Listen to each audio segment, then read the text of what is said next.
this whole thing about the algorithm, playing the algorithm. Now, I know it's always changing, right? But what do you think? Give me like sort of like the older algorithm, and then like in the last, when did did it change recently or something, or it's always changed? Like, was there any one big shift? I remember wasn't there like one big shift in the last year or so where? Yeah, it got a lot more harder to crack, I guess.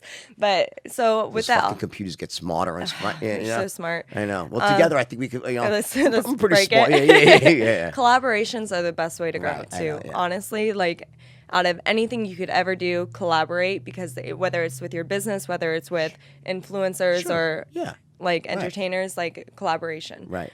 So what was tell me the old algorithm as best you can explain it, and then the shift, and then what's the best way to take advantage of in a positive way to build your brand using the new one?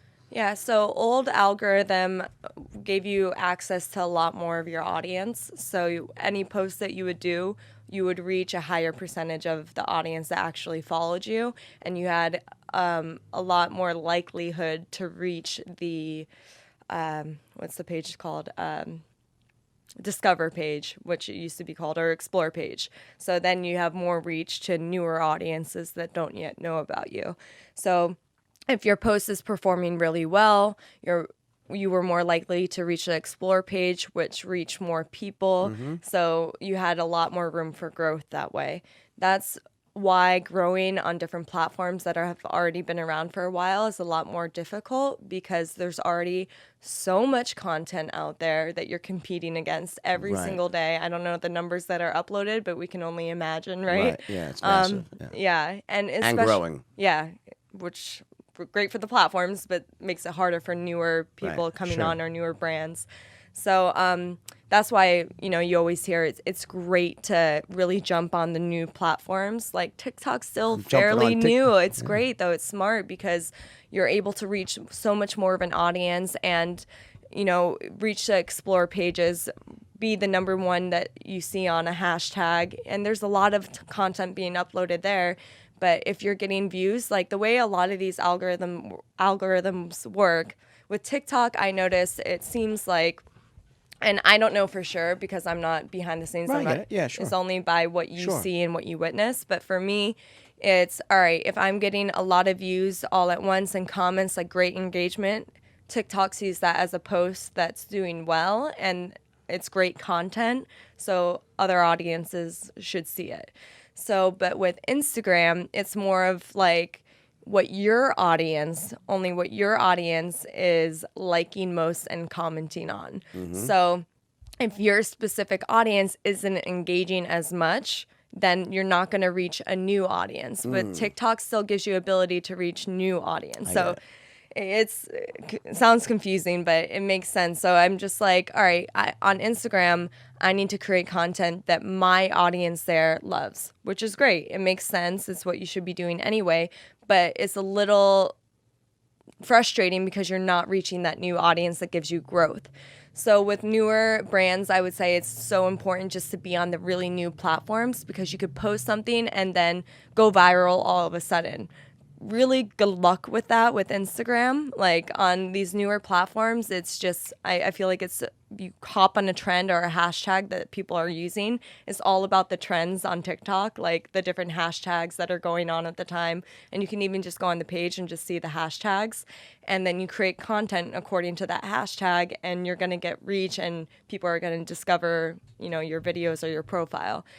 And also the algorithm always supports organic content, no matter what platform it is, Instagram, YouTube, Facebook, stuff that's organic, doesn't come across as too branded, or, that you're just solely promoting like a mug on it, It just still needs to be entertaining content. So even when I do brand deals on my platforms, I always make sure I'm, as much as the brand allows me, and I really demand this, and they're smart for accepting this, is me being able to put it in my own voice, of course, but still make entertaining content. So me doing a bit and including the brand in the bit, where people are still getting education about the brand, but appreciating the brand for the entertainment they provided. Got it.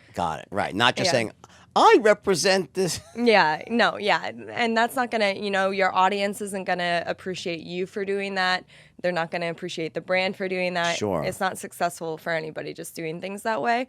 But if brands demand it to be done, they're just missing out a lot. Right. But So the brand should essentially be weaved into the skit of the story and Yeah. just be prominent there, even mentioned, but not because like I'm sponsoring this brand. That's just Yeah. like people that hate that stuff, right? But it can also be it doesn't have to just be product placement. It can also be to where the whole thing is about the brand, but in just really entertaining way. Like I did Give me this, an example. Yeah, give me a good example. Yeah. I did this brand deal with what was it? Was it with Bite? Yeah, I did it with Bite Beauty. Okay. And when we did it, I was already staying at the Four Seasons, and I was like, this is a great place for me to shoot at. So I used Right. all the different like visually appealing locations, and I shot this whole storyline about me talking about the products with the exact talking point that they gave me, but then scripting it how I wanted it to add a comedic value after every point is made. Right. So, I'm in the bathroom scrubbing my lips with the lip scrub, and then I forget what it was. I'm trying to remember my own content. And then I added Johannes in there, my boyfriend, Right. just as like comedic value for some line exchanged in between that moment of me Right. saying how great it is, talking direct to camera, and then a comedic moment into the next scene. So it's just like quick, Got it. entertaining, but you're still knowing about the brand. Right. But back to algorithms, Yeah, like you can never really fully hack an algorithm, but you can. Like there was moments, and it's by luck, Sure. We noticed, and I say we, just like top creators, Right. noticed that a hash or location tag of like Singapore gave us more reach when we put it on our photos. So we would all use the location Singapore. For some reason, it was like a glitch in the algorithm that we're getting like 100% reach right now. No. So we're all tagging Singapore, and eventually they you closed catch it, right. yeah, and they close it off. But we took advantage of the algorithm in that moment. That's weird. It's so bizarre. Like but it's significantly different when you use the location. So Is there still some benefit to using the location or no? I think so. Well, the reason why I say yeah is because when I was looking for a nail artist and I was in Miami, and I would look at Miami location tags for the hashtag for nail artists, and then I was able to discover people that way. So I think it is Okay. valuable, especially for businesses Right. that people are looking for services, or people are looking even just for growth for people in their area. I think it's helpful. It's better than using nothing, because it's just like an added element where people can discover you. Right. So I don't think it hurts. But and then hashtags are great. Overdoing them, not so great. Like I'll look at different hashtags, especially on different platforms. It depends, And YouTube's different than Facebook. Facebook's different than Instagram. Different than TikTok. Different than Twitter. Different than Snapchat. And I kind of use them all for different things, but and it all depends, because I have different audiences and some of them cross over on different platforms. But people use different platforms for different types of content, and you really just have to understand what the culture of that platform Right. is, and then go into that culture and create organic content to you within that culture. So the things that you put on? So you have a massive YouTube following too, right? Mm-hmm. How big is your YouTube? I have 5 million on YouTube. 5 million. And yeah, 2 different channels. So is it the same content or then shorter on a different platform, or completely different content? Longer, it's a little bit longer, but it's I mean, is it longer on Yeah. longer? But is that Yeah. do you take something that's long on YouTube, then chop it down, put the same thing on a shortened version on Instagram? Is that what you do, or different? you can, just to have extra content. Content's Right. king, so Right. it doesn't hurt. But for me, if I do that, it's more so to promote the overall video on YouTube. Got it. But now I do IGTV as well, which is longer form content. Mm-hmm. So where people can consume it, they can watch a minute on your preview, which if you're doing IGTV content, is still within Instagram. It's a separate app. But once you're watching a preview for a minute that's on your timeline, you can put that on IG. And then once you reach that minute mark, then you go to IGTV. It automatically gives the user an option to continue watching, which then brings them to IGTV and to consume the content there. And if I'm doing video content, I try to make it IGTV content, because I can foresee that Instagram really wants IGTV to do well. Right. So, Yeah. intuitively, it's like, all right, they're going to be pushing that algorithm for IGTV more. So let me make more IGTV content, understanding that they want to monetize it, I'm sure, in the future, similar to how YouTube does it and Facebook does it with CPMs. So let me do the IGTV content. Right. And then I also get a timeline post, so I'm getting more reach for my content. And then if I also have a YouTube video and I solely want people to go there, then I will just say click link in bio. But I noticed with the algorithm that if more people are clicking out onto your link in your bio, that it really slows down that post because you're bringing people off the platform. Right.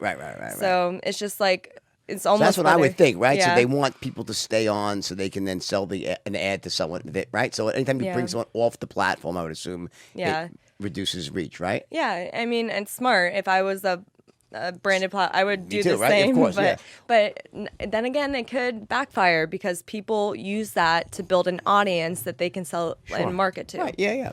What do you think about mixing in like boosted paid advertising? Oh, yeah.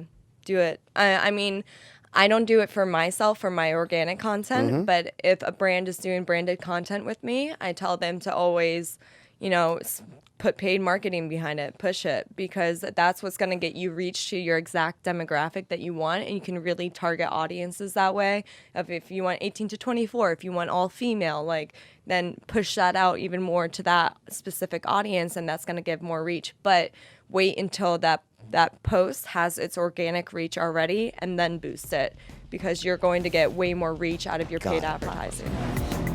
I've taught myself how to write. I've taught myself how to direct. I'm doing a lot of mistakes along the way, and now I'm really good at it. Now I'm doing things, and I'm so much stronger as a person through my experiences and the situations that I put myself in unknowing and making those mistakes. If I didn't do that, I wouldn't be where I am now.